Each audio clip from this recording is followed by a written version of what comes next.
मेरा एक ही बेटा था जिसकी उम्र अभी पूरी 17 साल भी नहीं थी। हमारे खानदान में यह सबसे छोटा था और खानदान के बाकी सारे बच्चों की शादियां हो चुकी थीं। आज भी हम शादी से ही वापस आए थे जब यह मुझे कहने लगा, माँ जी आप मेरी शादी कब करवाएंगी? मैंने तो मैट्रिक भी कर ली। मैंने कहा मैट्रिक कर ली तो क्या आगे पढ़ाई नहीं करोगे? तो उसने कहा कि इतना बड़ा कारोबार है, भला आगे पढ़ने की क्या ज़रूरत है? बात तो सही कह रहा था। पढ़ाई में उसने वक्त ही बर्बाद करना था क्योंकि संभालना उसने अपने पिता का कारोबार ही था और यह ऑफिस भी जाया करता था। उसको सारे काम की समझ थी, लेकिन शादी वाली बात पर मैं मुस्कुराने लगी। मैंने कहा कि अभी तुम्हारी शादी नहीं करनी, अभी तुम्हारी शादी की उम्र नहीं है। मुझे लगा यह मजाक कर रहा है, लेकिन उसने अब बार बार जिद करनी शुरू कर दी कि मेरी शादी करवा दी जाए। पहले तो वह मजाक करता था, अब बिल्कुल सीरियस हो गया था। यह तो हमारा ख़ानदान लड़कों से भरा हुआ था। मेरे बेटे के बहुत सारे चाचा ताऊ के बेटे थे, लेकिन यह कभी भी किसी के साथ भी दोस्ती नहीं रखता था। उसने एक ही दोस्त बनाया हुआ था जो काफ़ी अमीर ख़ानदान से था और पूरे मोहल्ले में सबसे ज़्यादा अमीर घर का बेटा था, लेकिन उसकी कोई फैमिली नहीं थी। मेरे बेटे की उसी के साथ दोस्ती थी। उसका नाम हर्ष था। वह अकेला रहता था। एक दिन मैंने उससे बात की। मैंने कहा कि आजकल ये तुम्हारे दोस्त को क्या जिद चढ़ी है? देखो यह तुमसे 7 से 8 साल छोटा है, अभी तुम्हारी भी शादी नहीं हुई है और ये चाहता है कि इसकी शादी करवा दूं। क्या ये तुमसे भी इस तरह की कोई बात करता है? हर्ष ने कहा, आंटी जी खुद आपसे यह बात करने वाला था। उसने कहा कि यह तो पूरा दिन इसी तरह की बातें करता रहता है। उसके मोबाइल में सारे शादी वाले गाने, लोगों की शादियों की तस्वीरें, वीडियोस और इसी तरह की सारी चीज़ें भरी पड़ी हैं जिनको ये देखता रहता है। दुल्हन बनी हुई लड़कियों की तस्वीरों से तो इसके फ़ोन की गैलरी भरी हुई है। मुझे तो लगता था कि आप इस पर नज़र रखती होंगी। मैं तो हैरान ही रह गई। फिर हर्ष ने मुझे एक बात बताई जिसके बाद मैं बहुत परेशान हो गई। उसने कहा कि ये कह रहा था कि मैं अपने माँ बाबा को इसी साल शादी करवाने के लिए मनाऊंगा। अगर उन्होंने मेरी बात नहीं मानी तो फिर मैं कोई और तरीका अपनाऊंगा। मैं कहूँगा कि मैं आत्महत्या करने वाला हूँ, नहीं तो मेरी शादी करो। मेरा इकलौता बेटा था जिसको मैंने इतनी मन्नतों मुरादों से मांगा था। शादी के 10 साल के बाद यह पैदा हुआ और वह इस तरह की बातें करता फिर रहा था। वह भी अपनी एक जिद के लिए। मैंने इरादा कर लिया कि इसकी शादी करवा दूंगी। मैं नहीं चाहती थी कि जज्बात में आकर यह कोई उल्टी सीधी हरकतें कर ले। आजकल क्या पता चलता है, आजकल के बच्चों में तो बिल्कुल भी सब्र नहीं। जब अपने पति से बात की तो उसने कहा कि 17 साल के लड़के की शादी करवाओगी और कौन करेगा उससे शादी? लड़की वाले पूछेंगे कि लड़का क्या करता है तो हम क्या कहेंगे? मैंने अपने पति से कहा कि कह देंगे कि हमारा बड़ा कारोबार है और ये हमारे साथ ही काम करता है और मैं अपने बेटे के लिए लड़की भी तो उसके साथ की ही लेकर आऊंगी ना। आप बस हाँ बोलें। जब से मैंने यह बात सुनी कि मैं तो बहुत ज़्यादा परेशान हूँ। वह लड़का अच्छा भला समझदार है, वह झूठ नहीं बोल रहा होगा। उसने मुझे यह बात बहुत परेशान होकर बताई है। अगर कल को कुछ हो गया तो हम क्या करेंगे और लोगों को क्या जवाब देंगे कि बेटा शादी करना चाहता था और हम उसकी शादी करना नहीं चाहते थे। शादी करना कौन सा पाप है? यह तो अच्छी बात है कि वह शादी की बात कर रहा है। मेरे पति ने कहा कि तुम माँ बेटे की जिद पूरी करते करते मेरे बाल सफ़ेद हो गए। मुझे घर के मामलात में वैसे भी कहाँ बोलने देते हो। मैं तो बस तुम लोगों के लिए पैसे कमाने की मशीन हूँ। जो भी करना है कर लो। 2 टाइम का खाना मेरा बाहर होता है, मैं 1 टाइम का भी बाहर ही खा लूँगा। लड़की कोई ऐसी लेकर आना जिसके साथ तुम्हारा गुजारा हो जाए और अपने घर में अपने बेटे और बहू को संभाल कर रखो। मुझे कोई मसला नहीं है। मैंने अपनी एक दोस्त से कहा कि मुझे रिश्ता चाहिए तो उसने कहा कि अपने छोटे से लड़के की शादी करोगी। उसको पता भी है शादी क्या होती है, शादी की जिम्मेदारियां होती हैं। मैंने कहा कि बस मुझे कुछ नहीं पता, तुम मुझसे जितने भी पैसे ले लो पर अच्छा सा रिश्ता तलाश करके दे दो। मेरी दोस्त ने कहा कि ठीक है, रिश्ते तो मिल जाएंगे, लेकिन उस लड़की का ख्याल भी तुम्हें रखना होगा। ये ना हो कि वह बचपने में आकर लड़ाई करे और जैसे उसको शादी करने का शौक चढ़ा है, इसी तरह उससे तलाक की भी डिमांड न कर बैठे। मैंने कहा कि चुप करो, मैं तुमसे अपने बेटे की शादी की बात कर रही हूँ और तुम इस तरह की बातें कर रही हो। खैर, उसने 1-2 महीने में ही लड़की तलाश करके दे दी और मैंने अपने बेटे को कह दिया कि तुम्हारी शादी करवा रही हूँ, इसलिए तुम्हें परेशान होने की ज़रूरत नहीं है। वह भी बहुत ज़्यादा खुश हो गया। अब वह मेरी हर बात मानने लगा था। बहुत ही अच्छा बच्चा बन गया था, बिल्कुल वैसा जैसा मैं हमेशा से चाहती थी, क्योंकि उसे भी पता था कि मेरी माँ मेरी शादी करवा रही है। लड़की का नाम किरण था। लड़की बहुत ज़्यादा खूबसूरत थी और उम्र में मेरे बेटे से थोड़ी बड़ी थी, लेकिन अपने बेटे को यह बात नहीं बताई, क्योंकि अगर उससे छोटी उम्र की लड़की तलाश करती तो न जाने कब मिलती। लेकिन यह भी कोई बहुत ज़्यादा बड़ी उम्र की नहीं थी। उसकी उम्र 18 साल थी और मेरा बेटा 17 साल का था। मैं अपने बेटे को ज़्यादा कुछ समझा नहीं सकती थी। अपनी बहू को यह समझाया कि अच्छे तरीके से रहना, जो भी मसला हो मुझे बताना। उसने कहा ठीक है और मेरे बेटे की शादी हो गई। मैंने बहुत धूमधाम से शादी की। सुबह के 4 बजे का वक्त था जब मेरे कमरे के दरवाजे की कुंडी बजी तो सामने मेरा बेटा खड़ा था। मैंने कहा कि क्या हो गया?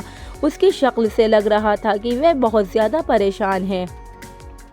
उसने कहा कि माँ जी, वह किरण की तबीयत ख़राब हो गई है, बहुत ज़्यादा ख़राब हो गई है।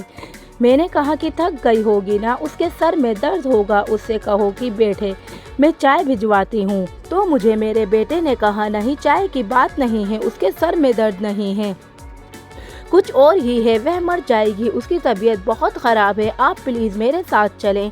मुझे थोड़ी थोड़ी बात समझ आने लगी। मैं कमरे में गई तो मेरा अंदाज़ा बिल्कुल ठीक था। मेरी बहू की तबीयत बहुत ज़्यादा ख़राब थी, उसे डॉक्टर के पास ले जाने की ज़रूरत थी। एक पल की भी देर नहीं कर सकती थी। मैंने अपने पति से कहा कि गाड़ी निकालें और मैं अपनी बहू को डॉक्टर के पास ले गई। डॉक्टर ने उसे चेक किया और कहा कि अभी इसकी हालत ठीक है। मैं लेडी डॉक्टर के सामने बैठी थी। मेरा बेटा बाहर था, मेरा पति भी बाहर था। लेडी डॉक्टर ने कहा कि आजकल के मर्दों का तो कोई हाल ही नहीं है, तुमने अपने बेटे को कुछ समझाया नहीं था। मैंने कहा कि डॉक्टर साहिबा, मैं जितना समझा सकती थी समझाया था, लेकिन इससे ज़्यादा समझने की उसमें अक्ल नहीं है। उन्होंने कहा क्या मतलब है? मैंने कहा कि वह लड़का जो अभी इधर आया था वही मेरा बेटा है। डॉक्टर हैरान रह गई। उसने कहा कि मुझे लगा कि वह आपका छोटा बेटा है, आपने इतने से बच्चे की शादी कर दी तो फिर यही सब होगा ना। मैंने कहा कि मैं बहुत मजबूर थी। डॉक्टर ने कहा कि ऐसी भी क्या मजबूरी होती है, बस आप लोगों को शौक होता है छोटी उम्र की बहू लेकर आने का। शायद डॉक्टर भी मुझे बाकी औरतों की तरह समझ रही थी। मैंने कहा कि नहीं, ऐसी कोई बात नहीं है, मेरे दिमाग में तो मेरे बेटे की शादी ही नहीं थी, लेकिन उसने आत्महत्या की धमकी दी, इसलिए मैंने उसकी शादी करवा दी।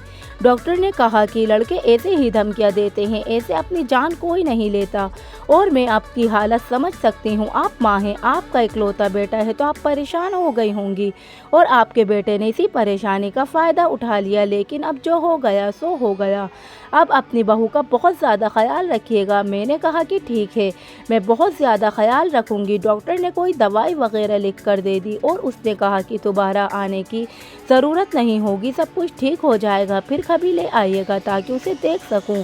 बहू को देखा कि उसकी तबीयत कैसी है, वह कुछ बोल नहीं रही, शायद शर्मा रही थी, इसलिए मैंने ज़्यादा सवाल नहीं किए। 1 घंटे से सुकून से गुजर गया।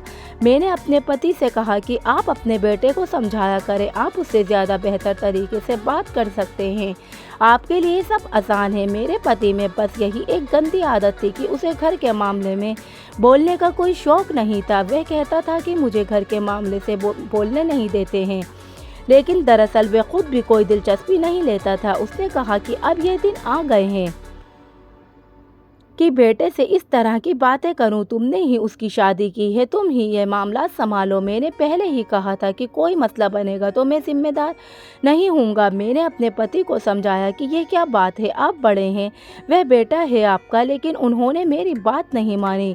मुझे तो लग रहा था कि इससे अच्छा है कि मैं अपने बेटे को खुद ही समझाऊँ, तो वह मेरी बात तो मान लेगा। मेरे पति ने तो मेरे बेटे से भी ज़्यादा बचकाना किस्म का रवैया किया हुआ था, इसलिए मैंने उसको दोबारा कोई बात नहीं कही। एक हफ्ता गुजर गया जब एक दिन बहुत ही सुबह सुबह मैंने देखा कि मेरा बेटा और बहू दोनों घर से बाहर निकल रहे थे।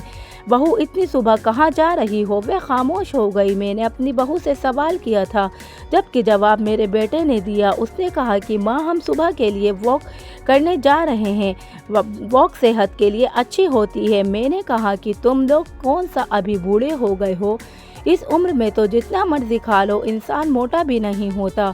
मेरे बेटे का कहना था कि इस तरह की आदत अभी बनाएंगे तो आगे चलकर आदत बनी रहेगी, इसलिए हम लोग वॉक करने जा रहे हैं। मैंने कहा कि ठीक है। मैं उन दोनों पर ज़्यादा रोक टोक नहीं लगाना चाहती थी, लेकिन वॉक से तो बंदा 1 घंटे बाद, आधे घंटे बाद वापस आ जाता है। यह लोग दोपहर को वापस आए। मैंने पूछा कि इतनी देर लगा दी, तो उसने कहा कि माँ जी, भीड़ बहुत ज़्यादा थी। जबकि मेरे बेटे ने उसको अजीब सी नज़रों से देखा तो वह खामोश हो गई। मैंने कहा कि कैसी भीड़? मेरे बेटे ने कहा कि पार्क में बहुत ज़्यादा भीड़ थी, हम लोग भी बैठना चाहते थे, जगह ही नहीं मिल रही थी, तो बस उधर उधर फिरते रहे और इसी तरह काफ़ी वक्त लग गया। मैं हैरान रह गई कि इतना खूबसूरत तो यहाँ का पार्क नहीं था जिसमें जाकर इंसान खो ही जाए, और इतने सारे घंटे लगाए। लेकिन बेचारों की अभी शादी हुई थी, शायद बातों में बिजी हो गए होंगे, और अब वे रोज़ वॉक करने के लिए जाया करते थे। और मेरी बहू अपने साथ अपना हैंड बैग ले जाती थी, जबकि उसे वॉक पर जाने के लिए हैंड बैग ले जाने की क्या ज़रूरत थी। लेकिन मेरी बहू की तबीयत दिन ब दिन ख़राब रहती थी, वह डरी हुई रहती थी, समझ नहीं आता था कि क्या हो रहा है। मैंने तो उससे कहा था कि कोई भी मसला हो तो सबसे पहले मुझे बताना, लेकिन वह मुझे कुछ नहीं बताती थी। कभी कभी उसके कमरे में लड़ाई झगड़ा करने की आवाज़ भी आती, तो वह तब भी नहीं बताती। मैंने उससे पूछा कि सब कुछ ठीक तो है, तो उसने कहा कि ठीक है, सब कुछ बिल्कुल ठीक है। आपका बेटा बहुत अच्छी तरह मेरा ख्याल रखता है। मेरा बेटा भी कुछ परेशान सा रहता था। एक दिन हर्ष घर पर आया तो मैंने उससे पूछा कि क्या मेरे बेटे ने तुमसे कोई बात की है? मैंने हर्ष को भी अपना बेटा बनाया हुआ था, क्योंकि उसकी माँ इस दुनिया में नहीं थी और मेरी उसकी माँ के साथ दोस्ती थी। वह बेचारी बच्चा पैदा करते हुए इस दुनिया से चली गई थी। तब से हर्ष हमारे घर आता था, मैं उसे अपने हाथों से खाना खिलाती, वह मुझे ही माँ कहता था। तभी तो वह मुझे हर बात बताता था कि मेरा बेटा आत्महत्या करने पर तुला हुआ है। तो मुझे लगा कि शायद इस दफ़ा भी मेरे बेटे ने उसे कुछ बताया होगा, लेकिन इस दफ़ा बात इस बात से अलग थी। उसने कहा कि नहीं, ऐसा तो कुछ भी नहीं है। जब से उसकी शादी हुई है उसने मुझे अपनी शादी के बारे में कोई बात नहीं की। शायद आपका बेटा बड़ा हो गया है, उसको इस बात की समझ आ गई कि शादी होने के बाद पत्नी की बातें दोस्तों से नहीं करते। मैंने कहा कि यह तो तुमने बिल्कुल ठीक कहा, लेकिन पता नहीं उन दोनों की हरकतें कुछ अजीब सी हैं। एक दिन मेरी तबीयत ख़राब थी तो मैं खुद डॉक्टर के पास चली गई। उसी डॉक्टर के पास गई जिसके पास पहले अपनी बहू को ले गई थी।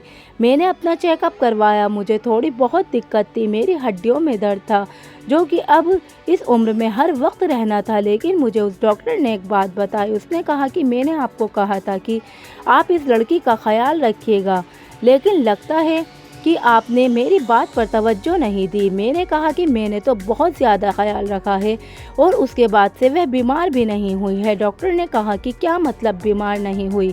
वह रोज़ मेरे पास आती है और उसकी उसी दिन वाली हालत होती है। मैं हैरान रह गई क्योंकि मुझे तो कोई ऐसी बात मालूम नहीं थी। मैंने कहा कि मुझे तो ये कहा जाता है कि हम वॉक पर जा रहे हैं।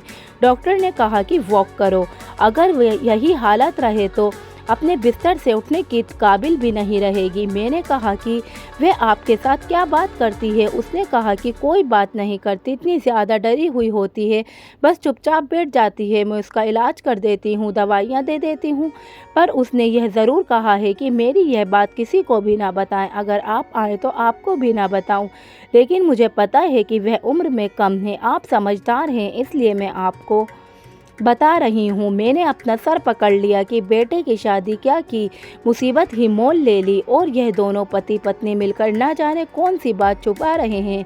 उसको किसी बात का पता ही नहीं था। यह तो दोनों ही अक्ल के कच्चे थे और ना जाने किस तरह की हरकतों में पड़े हुए थे। मुझे समझ नहीं आता कि इनसे क्या बात करूं और इनको कैसे समझाऊं, और अगर इस मामले में लड़की के माँ बाप को शामिल करती तो वह कहते कि हमने आपको अपनी बेटी इसलिए ही दी थी, उन्होंने तो मुझे ही बातें सुनानी थी और मेरे बेटे को ही कहना था कि आपके बेटे ही कम अक्ल है।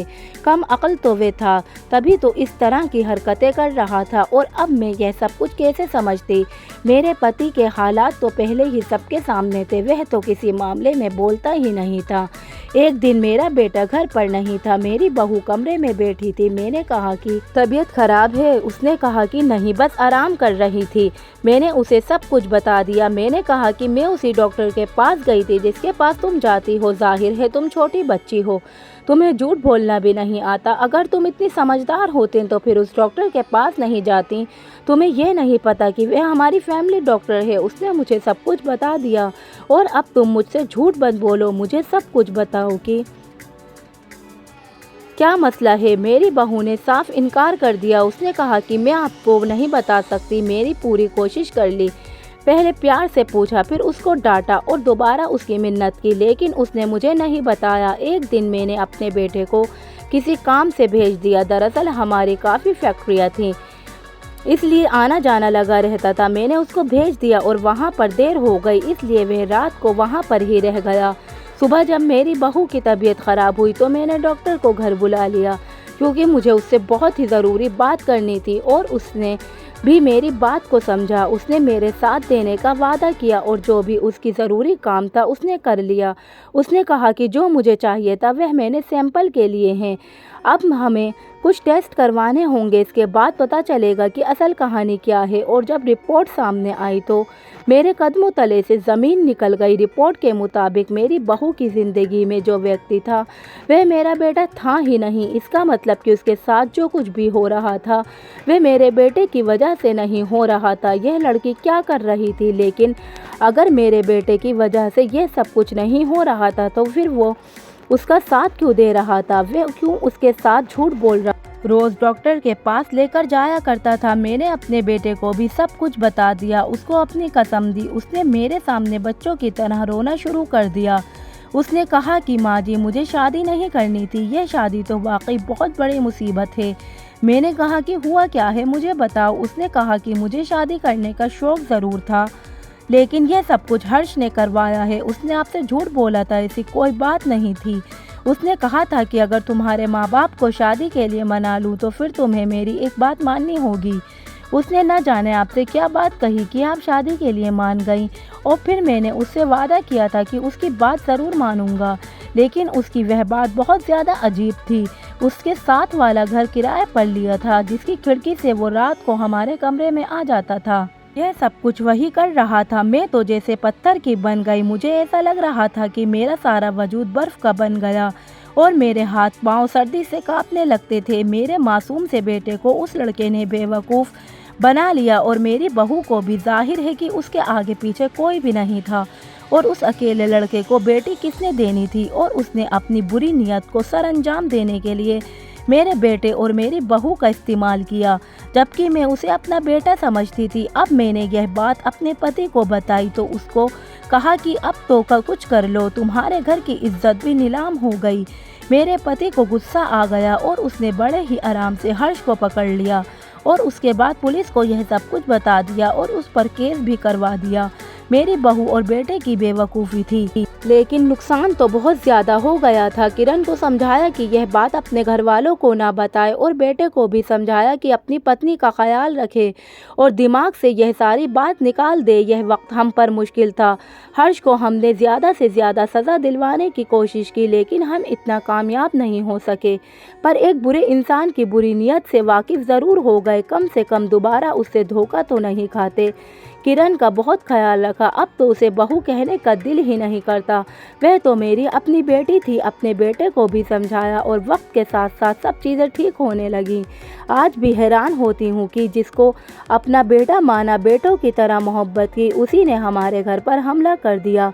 आजकल किसी पर भी भरोसा नहीं किया जा सकता और अपनी ज़िंदगी में होने वाले इस वाक़े से यह सबक सीखा कि जब तक बच्चे समझदार ना हो जाएं, उनकी शादी ना की जाए। बच्चों के अंदर तो अकल नहीं होती, लेकिन माँ बाप के अंदर अकल तो होती है। तो माँ बाप की अकल का क्या फ़ायदा अगर वह बच्चों के आगे बेबस हो जाएं और उनकी बात मान लें। इस हादसे के बाद मेरे बेटे में अकल आ गई। वह वक्त से पहले ही बड़ा हो गया और अब सारी चीज़ों को समझने लगा। पर जो भी हुआ बहुत बुरा हुआ। मेरी बहू का हमारे ऊपर एहसान है कि उसने यह बात किसी को भी नहीं बताई। दोस्तों, आपको ये कहानी कैसी लगी? उम्मीद है आपको ये कहानी ज़रूर पसंद आई होगी। हमें अपनी राय कमेंट बॉक्स में ज़रूर बताएं। अगर हमारी ये कहानी पसंद आई हो तो हमारे चैनल को सब्सक्राइब करके वीडियो को लाइक करें। धन्यवाद।